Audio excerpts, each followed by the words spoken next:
Creating videos from PowerPoint. When I started making songs and raps about algebra over 4 years ago, I soon added graphics like those shown here to have the visual reinforcement along with the audio input. As I created more songs and graphics, it became more and more of a task to click the PowerPoint presentation to sync with the music to bring the music and graphics together. In the process, I found a great way to do it, and that's what I'm demonstrating here in this lesson. One possible way to do this is to use Windows Movie Maker, shown here.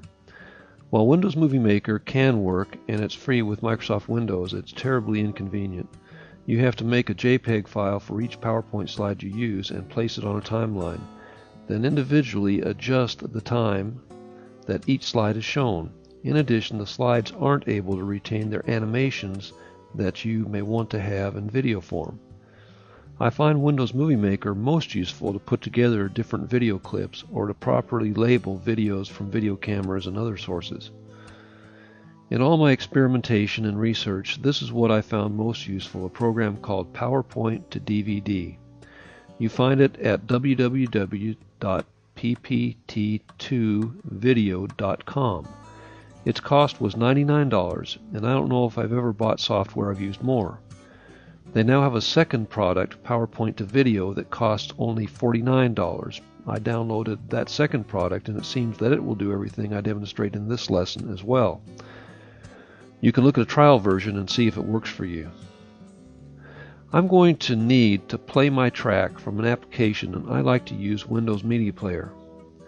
To get the WAV soundtrack file I recorded, we right-click on Library and go to Add to Library.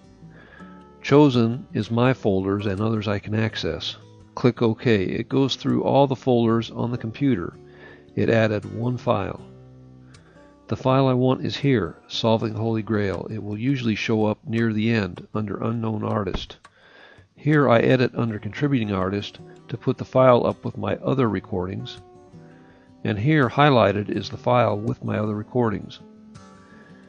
Go to the soundtrack before, in this case Solve for Y, and start playing it to be ready to sync when it goes to the next soundtrack, the one I'm syncing with the PowerPoint. Next, go to Open PowerPoint to DVD. Click Add PPT Files at the top. We get the Open dialog box. We now get the PowerPoint file we're going to sync. We open and see the file up here in the window.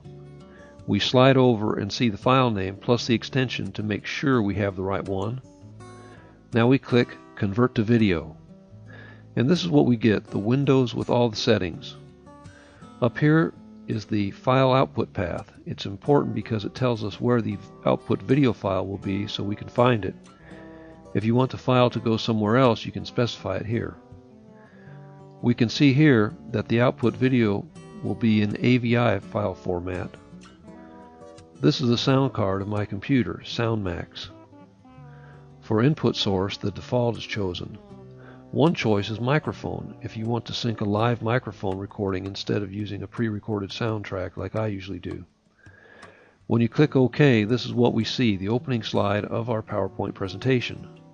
Press the Start button in the upper left corner. Now this is what we see. When the audio in Media Player is where we want it, at the beginning of the soundtrack, remember we're waiting for that Windows Media Player to get the right place, then we press Start here. And when we press Start, it's now recording, and this is what we see. It says Recording here. To advance the PowerPoint presentation in time with the soundtrack, we press the button here, the right arrow at the top, just left clicking.